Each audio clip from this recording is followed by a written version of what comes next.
Good morning guys, welcome to the try to visit school.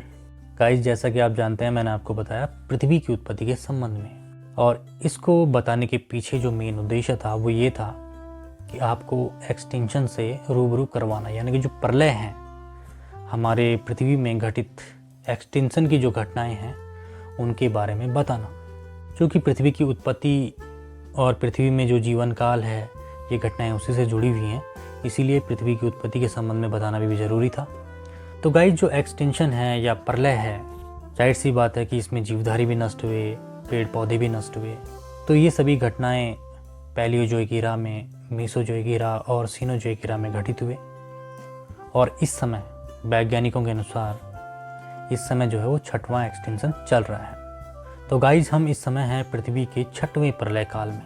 ऐसा कहा है national university of Mexico and Stanford university ने। दोस्तों, उन्होंने अपना अध्ययन किया। उस अध्ययन से जो रिपोर्ट निकली उसमें ये बताया गया कि भाई इस समय पृथ्वी का 6वां प्रलय काल चल रहा है। और इस रिपोर्ट में कहा गया कि जिस तरह से वन्य जीव विलुप्त होने जा रहे हैं उस हिसाब से लगभग 75% प्रजाति, 75% प्रजाति अगले कुछ दशकों में समाप्त हो जाएगी। और उनका जो ये शोध है, ये रिसर्च है, वो proceedings of the national academy of sciences में प्रकाशित हुआ है। तो दोस्तों, अभी तक जो है वो पृथ्वी पर 5 बार प्रलय आ चुकी है। इसको बिग 5 के नाम से भी जाना जाता है।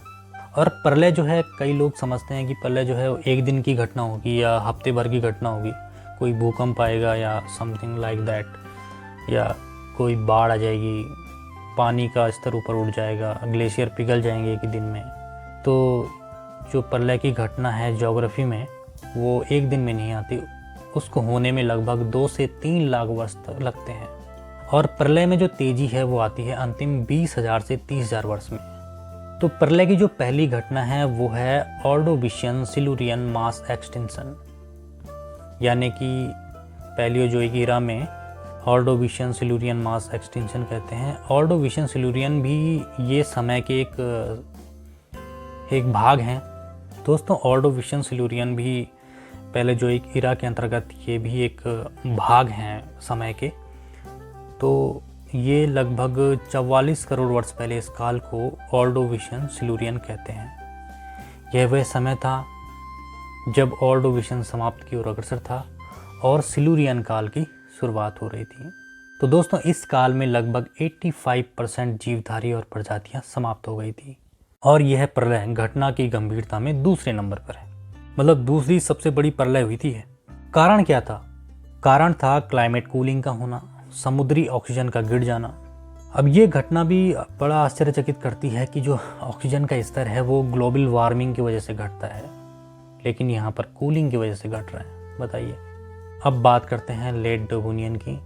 ये प्रलय थी या ये एक्सटिंक्शन जो है वो करीब 36 करोड़ वर्ष पहले आया, पैलियोजोइक ईरा में ही आया।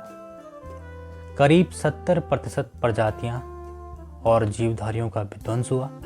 इसका जो कारण था दोस्तों इस एक्सटिंक्शन का कि क्लाइमेट चेंज हुआ, क्लाइमेट का जल्दी से ठंडा होना और गर्म होना, जिससे ऑक्सीजन की कमी होती है और जीवधारी और जो प्रजातियां हैं वो समाप्त हो जाती हैं। और यह घटना की गंभीरता में 5वें नंबर पर है, मतलब 5वीं सबसे खतरनाक, मतलब 5वीं और अंतिम घटना थी। मतलब ये थोड़ा सबसे कम खतरनाक थी, अर्थात ये थोड़ी सी कम खतरनाक एक्सटिंक्शन था। सबसे लास्ट नंबर पे आता है, 5वें नंबर पे। तीसरी घटना जो हुई थी पर्मियन ट्रायसिक एक्सटिंक्शन, तीसरी पर्मियन ट्रायसिक एक्सटिंक्शन, ये सभी प्रलयों में से सबसे खतरनाक प्रलय थी। लगभग 90% जीवधारी और प्रजातियां इसमें विलुप्त हो गई थी। यह घटना लगभग 25 करोड़ वर्ष पहले हुई थी और इसको कहते हैं द ग्रेट डाइंग। और यह प्रलय जो है घटना की गंभीरता में नंबर 1 पर है। ये सबसे खतरनाक एक्सटिंक्शन था, मतलब सबसे खतरनाक प्रलय यही थी। 95% जीवधारी समाप्त हो गए थे। नुकसान ये हुआ था कि जो समुद्री जीवधारी थे, स्थलीय जीवधारी थे और पेड़ पौधे थे वो विलुप्त हो गए थे। और घटना का कारण क्या था दोस्तों? घटना का कारण था ग्लोबल वार्मिंग। समुद्र व स्थल का तापमान बढ़ा, जिससे कि ऑक्सीजन में कमी आई। उसके बाद चौथा आता है ट्रायसिक जुरासिक एक्सटिंक्शन इवेंट। यानी कि जब ट्रायसिक युग समाप्त हो रहा था और जुरासिक युग की शुरुआत थी, तब यह घटना घटनी शुरू हुई। इसमें भी लगभग 76% समुद्री और स्थलीय जीवधारियों का विनाश हुआ और यह घटना लगभग 20 करोड़ वर्ष पहले घटित हुई। इस प्रलय को घटना की गंभीरता में चौथा स्थान मिला है। हालांकि ग्रेट डाइंग की घटना 5 करोड़ पहले ही हुई थी, इससे जस्ट 5 करोड़ वर्ष पहले ग्रेट डाइंग की घटना हो रही है। उसके बाद ये घटना भी घट गई और इस घटना के बाद डायनासोर अस्तित्व में आया। तो जो ये एक्सटेंशन है, इसका कारण था ग्लोबल वार्मिंग। अत्यधिक मात्रा में ज्वालामुखी फटे, वातावरण में CO2 बढ़ी और जिस कारण से जो है ग्लोबल वार्मिंग हुई, ऑक्सीजन की कमी हुई और ये घटना घट गई। तो दोस्तों, अब जो 5वीं प्रलय थी या एक्सटेंशन था, उसके बारे में मैं बताना चाहूँगा कि ये था क्रिटेशियस पैलियोजीन एक्सटेंशन इवेंट। इस प्रलय का जो है घटना की गंभीरता में तीसरा स्थान है, तीसरे सबसे खतरनाक घटना थी।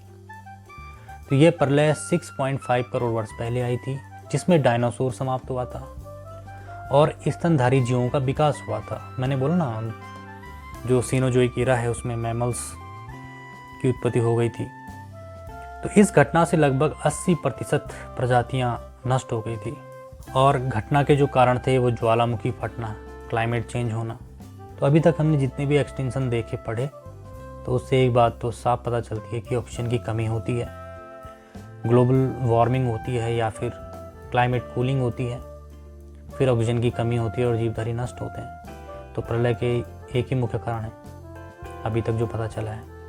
तो दोस्तों, धरती में अभी तक अरबों की संख्या में प्रजातियां हुई हैं, बहुत सारी प्रजातियां हुई, जिसमें से 50% से अधिक जीवधारी और प्रजातियां अब खत्म हो चुकी हैं, विलुप्त हो चुकी हैं। पिछले 100 सालों में जो स्तनधारी जीव थे, उनके आवास में 30% की कमी आई है, 30%। तो बताइए, 30% की आबादी तो ऐसे ही समाप्त हो गई है स्तनधारी जीवों की। तो देखते रहिए, बने रहिए ट्राई टू विजिट स्कूल में।